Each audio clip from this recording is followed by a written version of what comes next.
Hello guys, welcome my YouTube channel. दोस्तों आशा करते हैं लोग ठीक होंगे। दोस्तों यूपी डेट की जो है करेक्शन डेट आ चुकी है और कल शायद उसका लास्ट डे है।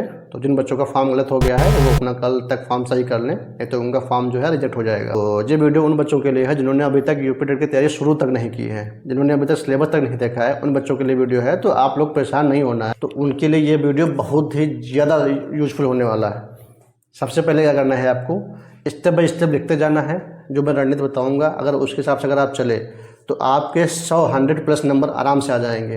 100 के ऊपर आप आराम से क्वेश्चन ले आओगे, मार्क ले आओगे। 100 के प्लस आपके क्वेश्चन आराम से हो जाएंगे। बट जैसे जैसे हम बताएं, आपने बिल्कुल नहीं पढ़ा हो, आपने, मैं कहता हूँ कि आपने अभी तक किताब नहीं खोली है यूपीटेट के लिए, कोई टेंशन नहीं है। 50 दिन है, 50 दिन बहुत होते हैं। 100 प्लस नंबर आप आसानी से ले आओगे। कैसे? पहला नंबर, सिलेबस आपने डाउनलोड किया, सिलेबस का प्रिंट निकाला, अपने टेबल पर रख लिया, अच्छे से उसको एनालिसिस किया। एक दिन आपको सिर्फ और सिर्फ सिलेबस देखना है, पढ़ना नहीं है। अगर आप वीडियो आप कल देख रहे हैं या आज देख रहे हैं तो आपको सिर्फ और सिर्फ क्या करना है, सिलेबस को पहले एक दिन देखना है, अच्छे से उसको एनालिसिस करना है। एनालिसिस करने के बाद में फिर आपको क्या करना है, सबसे पहले ये देखना है कि हमारा कौन सा सब्जेक्ट वीक है, कौन सा वीक है, कौन सा अच्छा है। जैसे लगभग लड़कों का, बच्चों का क्या होता है, हिंदी अच्छा होता है। हिंदी जो है सबकी अच्छी होती है। कुछ बच्चों के जो इंग्लिश मीडियम होते हैं उनकी इंग्लिश अच्छी होती है, और जो इंग्लिश मीडियम नहीं होते हैं उनकी संस्कृत अच्छी होती है। तो जिन बच्चों का बैकग्राउंड इंग्लिश मीडियम नहीं रहा है, वो हिंदी मीडियम रहा है, तो एक बात ध्यान रखना, करेक्शन डेट कल तक है। आप क्या करना, अगर आपने अपने लैंग्वेज में हिंदी और इंग्लिश चूज कर रखा है तो इंग्लिश की जगह पे संस्कृत लगा देना, क्योंकि संस्कृत का सिलेबस जो है 70% हिंदी से मैच करता है। आप जो है संस्कृत में 25 प्लस स्कोर आराम से कर दोगे। ये गलती मत करना कि आपका बैकग्राउंड हिंदी मीडियम है और आपने इंग्लिश टिक कर रखी है। हाँ, अगर आपको इंग्लिश आती है आप इंग्लिश चूज कर सकते हो, लेकिन अगर आपको इंग्लिश नहीं आती है तो आपको जो है संस्कृत चुननी चाहिए। नंबर 3 पॉइंट क्या है कि अब आ जाओ आपको ईवीएस पे। ईवीएस में आपको कोई बुक्स पढ़ने की जरूरत नहीं है, आपको कोई बुक्स नहीं पढ़ना है ईवीएस की। आपको सिर्फ क्या करना है कि आपको मैथन देखने हैं। जितने भी यूट्यूब पे मैथन बहुत सारे पड़े हुए हैं, हम आपको उसका एक लिंक दे देंगे, आप उसी मैथन को बार बार देखिएगा और उससे एक भी क्वेश्चन बाहर नहीं जाएगा। जैसे चंदा इंस्टीट्यूट हो गया, RWA हो गया, और एक हो गया सचिन अकेडमी का। अगर आप यहाँ से कोई भी एक मैथन उठा के देख लेंगे तो आपका ईवीएस हो जाएगा आराम से। क्योंकि ईवीएस में अगर आप 20 के ऊपर नंबर ले आते हैं, ज़्यादा नहीं लाना है, आपके 20 प्लस नंबर लाने हैं ईवीएस में, आराम से हो जाएगा। तो CDP में आपको क्या करना है, CDP में सिर्फ आपको 4 से 5 वैज्ञानिक हैं, कोहलबर्ग, थांडाइक, पियाजे वगैरह जो भी हैं, इनको आपसे अच्छे से ढंग से पढ़ लेना है। ढंग से बाल विकास जो पूरा टॉपिक है इसको अच्छे से पढ़ लेना है, और पढ़ने के बाद में ही आपको मैथन देखना है। पहले आपने अच्छे से रीड कर लिया बाल विकास जो भी है कोई चैप्टर, उसके बाद में आपको क्या करना है, देखना है मैराथन आपने सचिन का देख लेना है, या फिर चंद्रा पे जो है एक साथ आते हैं पढ़ाते हैं, उनका नाम तो नहीं याद है, लेकिन उनकी जो है ना क्लासेस जो है ना बहुत अच्छी हैं। वो पहले पढ़ाते हैं फिर उससे आते हैं क्वेश्चन। तो इससे क्या है ना कि जो वो हो जाता है रिलेट, तो उससे जो है ना माइंड में बैठ जाता है, फिर वो क्वेश्चन गलत नहीं होता है। एक मैथन को बार बार देख लेना, आपका CDP हो जाएगा। और ध्यान रखना कि मैथन आपको डेली 2 देखने हैं। अगर आपने सुबह हिंदी के मैथन देखा है, शाम को संस्कृत का आपको देख लेना है, चाहे 4 घंटे का हो चाहे 5 घंटे का हो। ख़त्म कर दिया मैथन देख के, उसके बाद में उसको हटाओ, रिवाइज कर लिया। अगले दिन फिर से नेक्स्ट सब्जेक्ट का मैराथन, फिर शाम को नेक्स्ट सब्जेक्ट का मैराथन हो गया। फिर जब तीसरा दिन आए तो आपको हिंदी के मैराथन फिर से देखना है, फिर आपसे रिपीट करना। यह नहीं कि इसे छोड़ दिया, आपको एक मैराथन को 4 से 5 बार देख लेना है।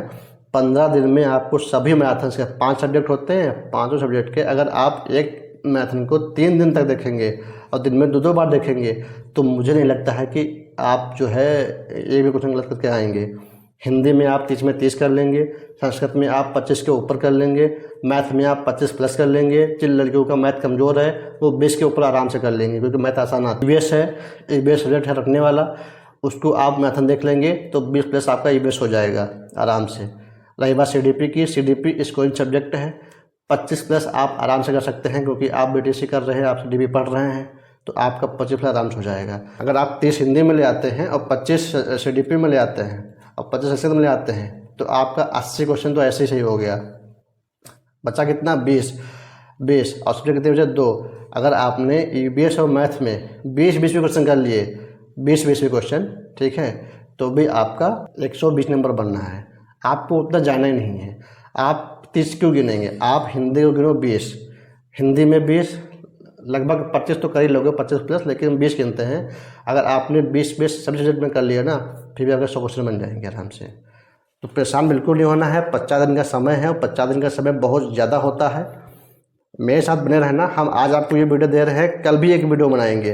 डेली 50 दिनों तक 50 वीडियो आपको, जब तक आपका एग्ज़ाम नहीं हो जाता तब तक हम आपको वीडियो देते रहेंगे। और मेरे साथ एक अच्छे रणनीति के साथ भी अपनी तैयारी करो। कमेंट में बताना कि जो मैंने स्ट्रेटजी बताई है वो सही है या नहीं है। अगर कोई भी डाउट है कि कितने घंटे पढ़ना चाहिए, उसके लिए हम आपको नया वीडियो बना सकते हैं और थोड़ा सा हमें हिंट दे सकते हैं कि आपको 8 से 10 घंटे, जैसे लगातार नहीं पढ़ना है। सुबह आपने 8, 7 या 8 बजे बैठ जाना है, 4 घंटे की एक मैथन देख लेनी है, उसके बाद में बिल्कुल बंद कर देना है, सब कुछ नहीं पढ़ना। शाम को जैसे 5-6 बजे आराम से बैठ जाना है, रात के 10-11 बजे तक आपको एक मैथन और ख़त्म कर देनी है, बस इतने करना है। अगर आप 15 दिन तक ऐसा कर लेते, एक सुबह मैराथन, एक शाम को मैराथन, एक सुबह एक शाम को, आपका 15 दिन में एक सब्जेक्ट का 3 बार रिवाइज हो जाएगा। और 3 दिन तक पढ़ेंगे। अगर सब्जेक्ट 5 होते हैं, 5 से 15, अगर आप एक सब्जेक्ट को 3 दिन पढ़ेंगे, और 3 दिन का मतलब एक दिन में 2 बार, तो मतलब 6 बार। अगर किसी मैथन को आपने 6 बार देख लिया तो उससे मुझे नहीं लगता है कि आपको दोबारा उसको देखने की जरूरत पड़ेगी। सबसे ज़रूरी है आपको टेस्ट डेली देना है, एक मॉक टेस्ट आपको ज़रूर देना है। फुल मॉक टेस्ट देना है। अगर आप फुल देने से डर रहे हो तो आपको सेक्शनल देना है। हिंदी निकाल लेना है, हिंदी का टेस्ट दे दिया, टेक्स्ट बुक पर जाओ या किसी भी यूट्यूब पे जाओ, अपना दे दिया, संस्कृत निकाला वहाँ दे दिया सेक्शनल वाइज। उसके बाद में ईबीएस आपने मैराथन कर ली 2-3 बार, ईबीएस का दे दिया। ऐसे क्या होगा, आपको प्रैक्टिस, क्वेश्चन की प्रैक्टिस हो जाएगी।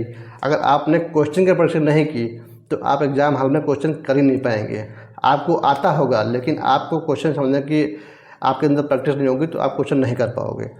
तो सबसे पहले जो है यही है कि जितना भी प्रीवियस ईयर है, 10 सालों का जो भी प्रीवियस ईयर है यूपी टेट का, उसको आपको घोल के पी जाना है, क्योंकि 99% यूपी टेट में क्वेश्चन जो है रिपीट होता है। अगर आपने ये रणनीति फॉलो कर ली तो आप 100 नहीं 120 प्लस क्वेश्चन आंसर कर सकते हो उसमें आराम से, अगर आपने ऐसे से कर लिया।